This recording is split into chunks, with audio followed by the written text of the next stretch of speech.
नमस्कार प्रणाम। हमारा चैनल आशा भोजपुरी में आप लोग का स्वागत बा। ऊंचा तोहरो लीला रहो गौरा अखिया रतनार। ऊंचा तोहरो लीला रहो गौरा अखिया रतनार। दात तोहरो झलके हो गौरा दूजिया के चैन। दात तोहरो झलके हो गौरा दूजिया के चैन। मचिया बैठल मयरिया पूछ एक बात कैसे रहलू हो गौरा शिवा बर के साथ। कैसे बीतवलू हो गौरा शिवा बर के साथ। जटावा में बहे होया गंगा जी के धार। गलावा में रहे होया सापावा के हार। गलावा में रहे होया सापावा के हार। तुरता धातुरवा होया अंगुरी दुखा।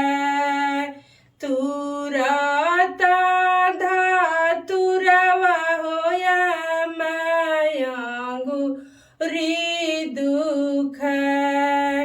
पीसत के भंगिया होया पहुँचा पीरा। पीसत के भंगिया होया पहुँचा पीरा। अब काई पूछेलू होया भेदिया लगाए। अब काई पूछेलू होया भेदवा लगाए। मोयना कर मयरिया बाबा से गोहार। हमारा गौरा हो बेटी के बर बउरा। हमारा गौरा हो बेटी के बर बउरा। खइब महुरवा हो प्रभु जी तेज अब पारन। खइब महुरवा हो प्रभु जी तेज अब पारन।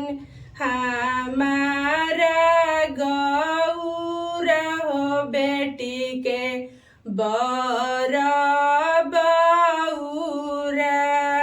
हमारा गौरा हो बेटी के बर बउरा।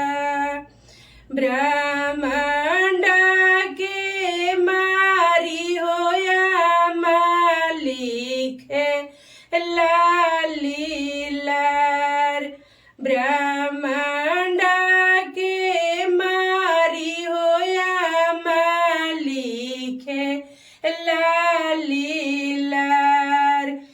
विधि के लिखलिया होया माँ कोई न मिटा। विधि के लिखलिया होया माँ कोई न मिटा। विधि के लिखलिया होया माँ कोई न मिटा। ऊंचा तोहरो लीला रहो गौरायखिया रतनर। दांत तोहरो झलके हो गौरा दूजिया के चैन। दांत तोहरो झलके हो गौरा दूजिया के चैन। दोस्तों लाइक करें जा, शेयर करें जा, हमारा चैनल के सब्सक्राइब करें जा।